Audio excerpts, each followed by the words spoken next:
नमस्कार बच्चों, Isha classes online education में आपका एक बार फिर से स्वागत है। देखिए बच्चों, 10th क्लास आरबीएसई बोर्ड का हम लोग नवा चैप्टर जो है वो पढ़ रहे थे, जिसका नाम है नागार्जुन। उस नागार्जुन कवि के द्वारा लिखी हुई जो 2 कविताएं जो हैं हम लोग पढ़ रहे हैं, आज और कल, और एक दूसरी कविता का नाम है उषा की लाली।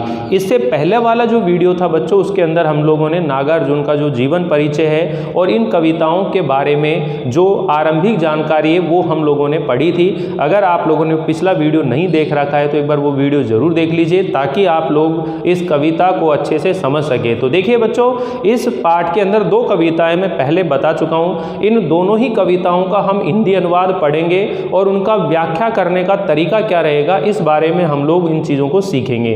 तो देखिए, आज और कल, इसमें 2 ऋतुओं के बारे में वर्णन चल रही है। आप तो ऐसे समझिए, आज का जो समय चल रहा है वो ग्रीष्म ऋतु का, और जो कल है यानी कि ग्रीष्म ऋतु के समाप्त होने के बाद में किसका आगमन होता है, वर्षा ऋतु का आगमन होता है। तो जो ग्रीष्म ऋतु है, गर्मियों की जो ऋतु है, उसमें प्रकृति का जो वातावरण है या पशु पक्षियों की जो स्थिति है वो कैसी हो जाती है, उसके बारे में हम लोग बात करेंगे। और उसी चीज को कहते हैं कि जब इस ग्रीष्म ऋतु की तपन भरी, लू भरी, उमस से भरे माहौल को छोड़ करके जब वर्षा ऋतु आती है, तो वर्षा ऋतु के आगमन से जो किसान पहले बादलों का इंतजार कर रहे थे या गर्मी के कारण जिनका चेहरा झुलस गया था, वो अत्यधिक दुखी और पीड़ित हो गए थे, आज वर्षा ऋतु के आगमन से वो बड़े ही खुशहाल हो गए, उनका जो जीवन है वो सरस हो गया। तो 2 तरह की कविताएं हम लोग इसके अंदर 2 चीज़ों के बारे में बात करेंगे।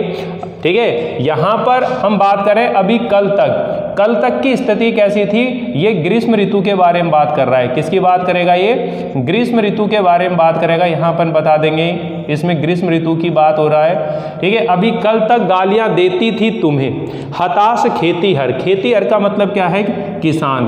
हताश मतलब निराश, दुखी, कि यानी कि जो बादल हैं उन्हें जो किसान हैं अभी तक क्या दे रहे थे, गालियां देते थे। कैसे हम लोग इसकी शुरुआत करेंगे, आप ये ध्यान रखिएगा।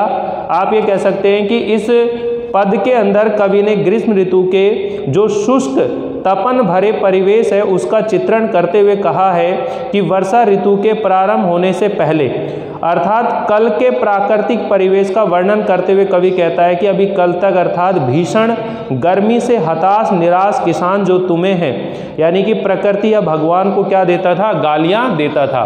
आप ये ध्यान रखना कि अभी कल तक, अर्थात ये जो वर्षा ऋतु का जो पार्ट है बच्चों, ये कौन सा है, वर्षा ऋतु का पार्ट है। इसे भी हम लोग पढ़ेंगे। वापस देखिए इस चीज़ को कि अभी कल तक, यानी कि वर्षा ऋतु के आगमन से पहले कल तक भीषण गर्मी थी, और उस भीषण गर्मी के कारण से यहाँ के जो किसान हैं वो हताश और निराश थे, और वो ऐसी स्थिति में तुम्हें गालियाँ देते थे। किसको गालियाँ देते थे, प्रकृति को या भगवान को क्या देते थे, गालियाँ देते थे। कि अभी कल तक गालियां देती थी तुम्हें हताश खेतीहर, यानी वर्षा ऋतु के आगमन से पहले जो ग्रीष्म ऋतु है उसमें जो भीषण उमस रहती है, तपन रहती है, लू हो चलती रहती है, उस ग्रीष्म ऋतु को देख करके जो निराश किसान हैं वो उस प्रकृति या उस भगवान को क्या देते रहते थे, गालियां देते रहते थे। अभी कल तक धूल में नहाते थे गोरैया के झुंड, और अभी कल तक जो पक्षी हैं, गोरैया पक्षी है, इसका नाम है गोरैया। गोरैया का जो झुंड है, गोरैया का जो समूह है, अभी कल तक वो जो है धूल में, अर्थात मिट्टी में क्या करते रहते थे, स्नान करते रहते थे। अभी कल तक पथराई हुई थी। पथराई मतलब पत्थर के समान हुई थी धनहर खेतों की माटी, यानी कि धनहर खेतों की माटी, यानी कि जो किसान हैं, किसानों के खेत की जो मिट्टी है, किसान के खेत की जो मिट्टी है वो अभी कल तक कैसी होगी, पत्थर जैसी कठोर हो गई थी, पत्थर के समान हो गई थी, क्योंकि बारिश नहीं हो रही ना, गर्मी है, गर्मी में तपन है, लू चल रही है, भयंकर उमस छाई हुई है। तो अभी कल तक धनहर खेतों की मिट्टी जो है पथराई हुई थी। अभी कल तक धरती की कोख में दुबके पड़े थे मेंढक, और जो मेंढक है वो इस मिट्टी के अंदर दुबके पड़े थे, छिपे बैठे थे, ठीक है, उन्हीं चीज़ों का वर्णन। और अभी कल तक उदास और बदरंग था आसमान, कि जो आसमान है वो बिल्कुल बदरंग था। बदरंग मतलब उसमें किसी तरह का कोई रंग नहीं था, उदास था, क्योंकि बादल जो है कहीं दूर तक दिखाई नहीं देते थे। इतनी भीषण गर्मी के अंदर कैसी स्थिति होती होगी, ठीक है। उदास और बदरंग था आसमान। तो यहाँ ये जो बात हो रही है बच्चों, ये किसकी बात हो रही है? ये ग्रीष्म ऋतु की बात हो रही है। किसकी बात हो रही है? ग्रीष्म ऋतु की। तो आप कहेंगे इस पद्यांश में कवि नागार्जुन जी ने वर्षा ऋतु से पूर्व, यानी जो ग्रीष्म ऋतु होती है उसमें लू, तपन और उमस का जो प्राकृतिक वातावरण होता है उसी का वर्णन करते हुए बताते हैं कि अभी कल तक जो किसान निराश है वह ऐसे उमस भरे, लू भरे, तपन भरे माहौल को देखकर भगवान को या इस प्रकृति को क्या देता रहता था? गालियां देता रहता था। और इस ग्रीष्म ऋतु के अंदर जो है, जो गौरैयों के झुंड है वो धूल में स्नान करते रहते थे, नहाते रहते थे, और उनकी जो खेती है वो मिट्टी के समान कैसी हो गई थी? कठोर हो गई थी। और जो मेंढक है वो धरती में कहीं दुबके बैठे थे, कोख में छिपे बैठे थे, और सारा आसमान जो है बिल्कुल बदरंग हो गया था, उदास हो गया था। मतलब कहीं पर भी बादलों के अंदर जो सुंदरता दिखाई नहीं दे रही थी, बल्कि वो बदरंग के रूप में, बुरे रंग के रूप में यहाँ दिखाई दे रहे थे। तो देखिए बच्चों, यहाँ एक बार हम लोग इसे रीडिंग करते हैं, और फिर अगर मान लीजिए इस पद की क्या आ जाए? व्याख्या आ जाए। तो इस पद की जब व्याख्या आ जाएगी तो सबसे पहले हमें क्या लिखना होता है? प्रसंग लिखना होता है, फिर व्याख्या और फिर विशेष टिप्पणी। ये 3 बिंदु होते हैं। इन 3 बिंदुओं के आधार पर हमें क्या करनी होती है? व्याख्या करनी रहती है। तो देखिए बच्चों, इसमें कवि ने ग्रीष्म ऋतु का जो शुष्क, तपन से भरे परिवेश का चित्रण करते हुए कहा है कि वर्षा ऋतु के आरंभ होने से पहले, अर्थात कल के प्राकृतिक परिवेश का वर्णन करते हुए कवि कहता है कि अभी कल तक, अर्थात भीषण गर्मी से हताश निराश किसान तुम्हें, यानी कि प्रकृति को, भगवान को गालियां देते थे, अर्थात ग्रीष्म काल को कोसते रहते थे। जो गर्मी की ऋतु है उसे कोसते रहते थे। और अभी कल तक जो गौरैयों के झुंड है वो धूल में नहाते रहते थे, खेलते रहते थे, और अनाज उगने वाले खेतों की जो मिट्टी है, धनहर खेतों की, यानी कि धनहर मतलब अनाज पैदा करने वाले किसानों के खेत की जो मिट्टी है वो बिल्कुल पत्थर के समान क्या हो गई थी? कठोर हो गई थी। अभी कल तक मेंढक धरती के अंदर क्या है? दुबके बैठे थे, पड़े थे, और आकाश बादलों से रहित व धूल लू से व्याप्त होने के कारण बिल्कुल कैसा दिखाई दे रहा था? फीका दिखाई दे रहा था। कहने का मतलब है कि ग्रीष्म ऋतु के कारण धरती जो है बिल्कुल शुष्क हो गई थी, सूखा माहौल हो गया, किसान बिल्कुल हताश और निराश हो गए थे। सारा वातावरण धूल भरी लू और आंधियों के चलने से बहुत ज़्यादा कष्टदायक बन गया था। ऐसे में लोग वर्षा ऋतु के आने की आशा, उम्मीद लगाते रहते थे। तो यहाँ ये व्याख्या भी होगी, और जब अपन प्रसंग लिखेंगे तो क्या लिख देंगे प्रसंग के अंदर? कि प्रस्तुत पद्यांश हमारी पाठ्य पुस्तक क्षितिज के पाठ नागार्जुन की द्वारा रचित कविता आज, कल और आज, जो ये कविता है यहाँ इससे लिया गया है। इसके अंदर जो है ग्रीष्म ऋतु का वर्णन किया गया है, और ये जो दूसरा पार्ट पढ़ेंगे इसमें वर्षा ऋतु का आगमन, उसका वर्णन किया गया है। ठीक है बच्चों, तो अब देखिए यहाँ ये बात समझ में आ गई कि यहाँ पर गर्मियों का वातावरण, अगर आपसे इस तरह का क्वेश्चन पूछा जाए कि कवि नागार्जुन ने ग्रीष्म ऋतु का जो वर्णन किया उसे अपने शब्दों में बताइए, तो आप बता देंगे कि ग्रीष्म ऋतु का जो वातावरण होता है वो उमस, तपन और लू से भरा हुआ होता है। इसमें किसान हताश और निराश हो जाते हैं, ठीक है, और जो गौरैयों के झुंड है वो मिट्टी में खेलते रहते हैं, और अन्न पैदा करने वाली जो किसान की खेत की मिट्टी है वो बिल्कुल पत्थर जैसी कठोर हो जाती है, और मेंढक जो है धरती के अंदर कहीं छिप जाते हैं, और आकाश में कहीं भी बादल नजर नहीं आते, आसमान बिल्कुल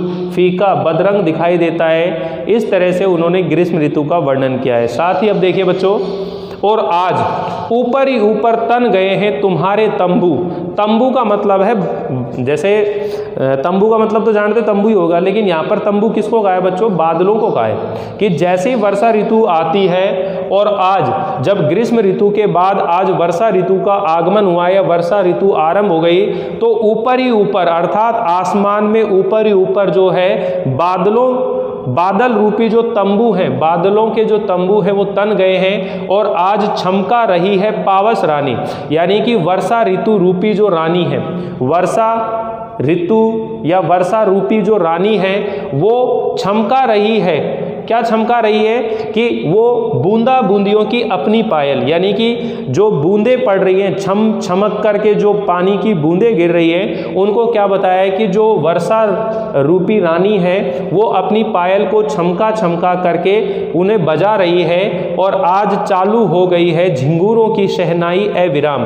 और जो झिंगुर होते हैं, यानी कि वर्षा के समय झिंगुर एक आप कह सकते हैं एक तरह से जीव होता है वो भी, और उसकी शहनाई वो झिंगुर बजता रहता है इस तरह से।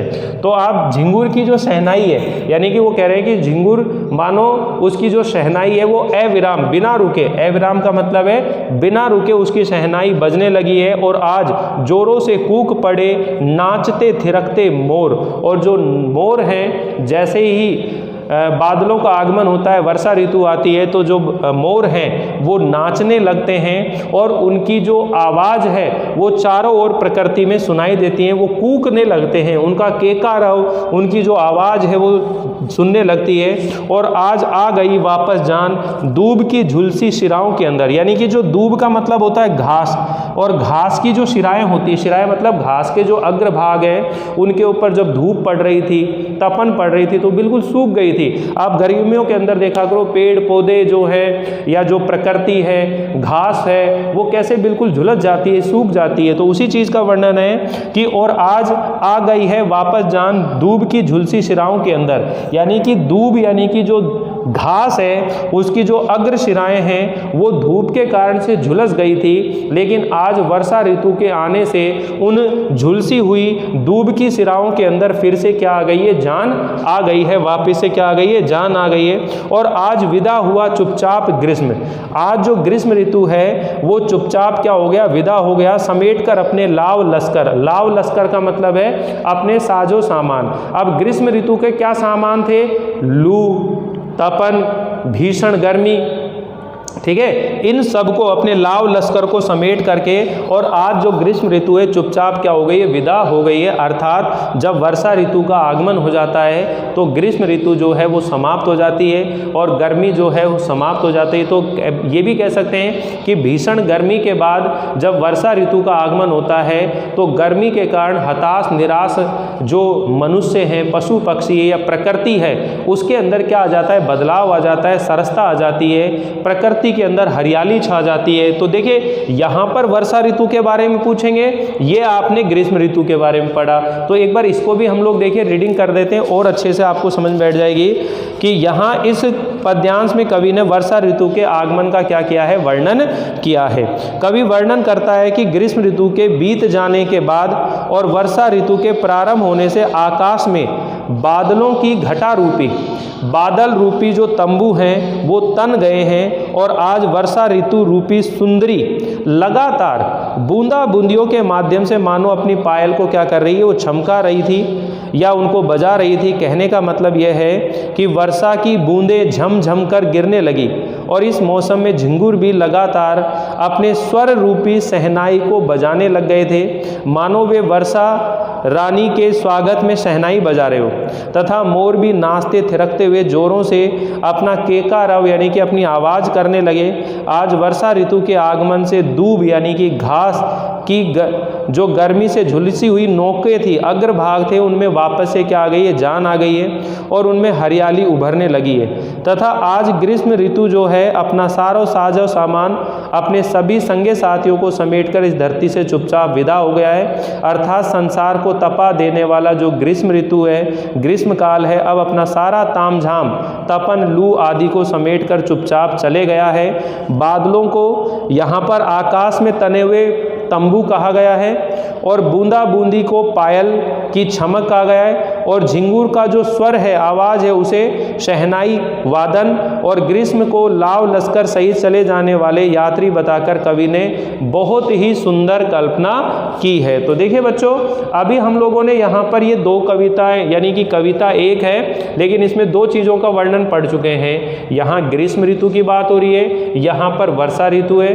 वर्षा ऋतु के आगमन से क्या हो जाते हैं, आसमान में हर तरफ बादल छा जाते हैं, और जो वर्षा है वो उसकी बूंदें झमझम करके बूंदा बूंदी गिर रही होती है, और झिंगुर जो है आवाज़ करने लगते हैं, मोर नाचने लगते हैं, और जो धूप के कारण से जो घास की अग्रभाग झुलस गए हैं उनमें वापस से जान आ जाती है, अर्थात हरियाली छा जाती है। और जो वर्षा ऋतु है उसके आने से जो ग्रीष्म की उमस, लू, तपन वो क्या हो जाती है, समाप्त हो जाती है। इस तरह से आप दो चीज़ों के बारे में यहाँ देख रहे हैं। बहुत अच्छे ढंग से ये चीज़ें समझ में आ गई होगी बच्चों।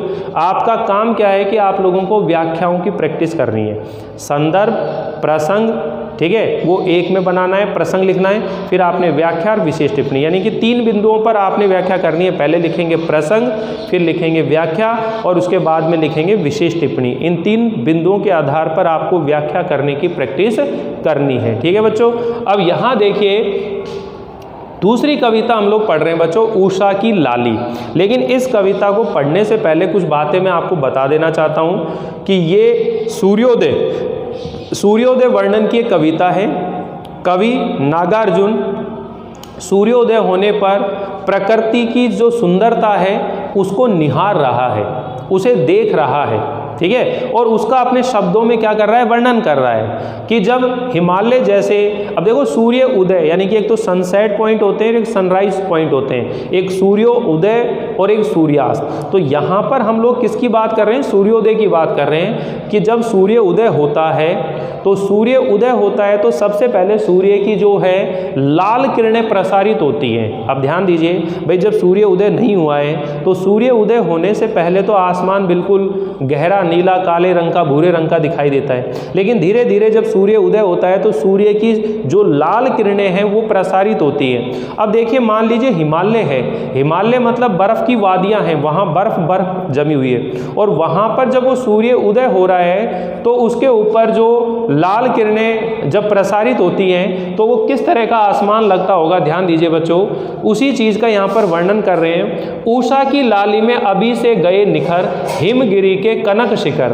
अब कनक का मतलब होता है सोना, कनक का मतलब क्या होता है, स्वर्ण, सोना, और शिखर का मतलब होता है चोटी, ठीक है ना। और हिमालय के स्वर्ण चोटी यानी कि सोने के जैसी चोटी अभी से गए निखर, यानी कि अभी वो क्या गए, निखर गए हैं उषा की लाली में। जैसे ही प्रातःकाल सूर्य उदय होता है और सूर्य की जो लाल किरणें जब श्वेत बर्फ के ऊपर पड़ती हैं तो कह रहे हैं कि अभी से वो निखर गए। निखरने का मतलब है स्वच्छ हो जाना, निर्मल हो जाना। अभी से गए निखर हिमगिरी के कनक शिखर, यानी कि हिमालय पर्वत के जो स्वर्ण के जैसे स्वर्ण शिखर, सोने के जो शिखर हैं वो और भी ज़्यादा क्या हो गए, स्वच्छ हो गए, सुंदर हो गए। तो यहाँ कवि जो है बच्चों, उषा कविता के अंदर, यानी कि ये जो कविता है उषा की लाली, इसके अंदर उषा काल में प्राकृतिक परिवेश में जो लालिमा छा जाती है उसका बहुत सुंदर चित्रण किया है। कवि वर्णन करते हुए कह रहा है कि उषा की लालिमा में हिमालय की चोटियाँ स्वर्णिम चमक से निखर गई हैं, वे सोने के जैसी लग रही हैं, ठीक है। और यहाँ इस चीज़ को हम आगे कह रहे हैं, आगे बढ़ा शिशु रव। जो शिशु है रवि, यानी कि अपन ये रव का मतलब है रवि, शिशु रवि, शिशु रवि का मतलब है कि जो शिशु रूपी सूर्य, ये रव की नहीं है, रवि है, रवि मतलब सूर्य। आगे बढ़ा शिशु रवि, और जैसे जैसे शिशु रूपी यानी कि बालक रूपी जो सूर्य है वो आगे आगे बढ़ता है, बदली छवि मतलब जैसे जैसे सूर्य उदय होना शुरू होता है तो प्रकृति के वातावरण की जो छवि है, जो सुंदरता है वो बदलना आरंभ हो जाती है। देखता रह गया अपलक कवि, और इस सुंदर प्रकृति के दृश्य को एक तरह से जो कवि है वो बिना पलक झपकाए उसे देखता रह गया।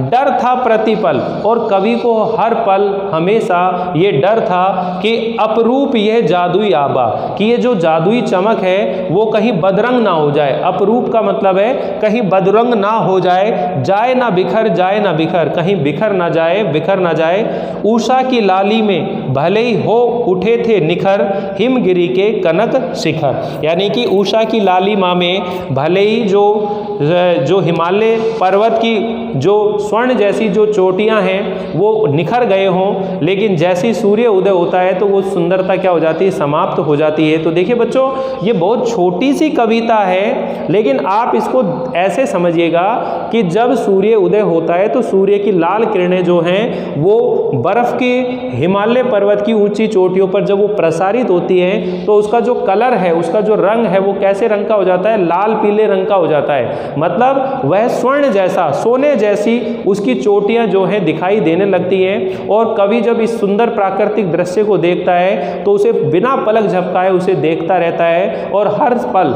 हमेशा उसे इस बात का भय बना रहता है कि प्रकृति की ये जो सुंदरता है ये कहीं बिखर ना जाए, समाप्त ना हो जाए, क्योंकि उसे वो लगातार उस जादू को वह देखता रहता है। तो देखिए एक बार हम लोग फिर इसका रीडिंग कर लेते हैं और समझ बैठ जाएगी कि कवि यहाँ पर उषा की लालिमा में हिमालय की चोटियां स्वर्णिम चमक से निखर गई हैं, वे सोने के जैसी लग रही है। उषा काल में सूर्य जब कुछ आगे बढ़ा तो कवि उसकी बदली हुई मनोरम छवि को एक टक देखता ही रह गया तथा आश्चर्यचकित हो गया।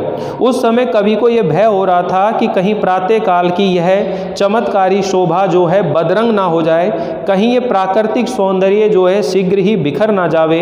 उषा की लालिमा जब धरती एवं हिमालय पर फैलती है तो उसका सारा परिवेश जो है वो कैसा हो जाता है, स्वर्ण के समान सुंदर चमक वाला रंग में बदल जाता है और सब और चमक फैल जाती है।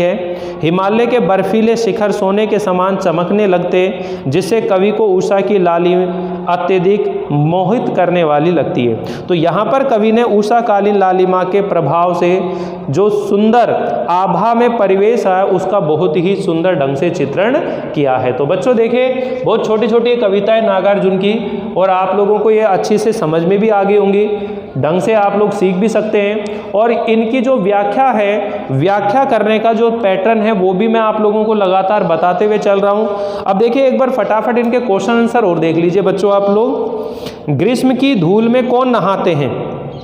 ग्रीष्म की धूल में कौन नहा रहे हैं? गौरैया के झुंड। ध्यान दो, गौरैया। नागार्जुन हिंदी के अतिरिक्त किस भाषा में रचना करते थे?